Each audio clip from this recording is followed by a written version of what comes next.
और जब उनसे कहा जाता है कि ज़मीन में फसाद ना डालो तो कहते हैं हम तो इस्लाह करने वाले हैं। देखो ये बिलाशुबा मुफसिद है लेकिन खबर नहीं रखते। और जब उनसे कहा जाता है कि जिस तरह और लोग ईमान ले आए तुम भी ले आओ, तो कहते हैं भला जिस तरह बेवकूफ़ ईमान ले आए हैं उसी तरह हम भी ईमान ले आए। सुन लो कि यही बेवकूफ़ हैं लेकिन नहीं जानते। और ये लोग जब मोमिनों से मिलते हैं तो कहते हैं कि हम ईमान ले आए हैं, और जब अपने शैतानों में जाते हैं तो उनसे कहते हैं कि हम तुम्हारे साथ हैं।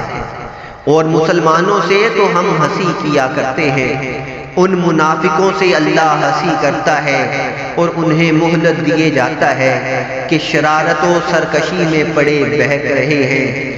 ये वो लोग हैं जिन्होंने हिदायत छोड़कर गुमराही खरीदी।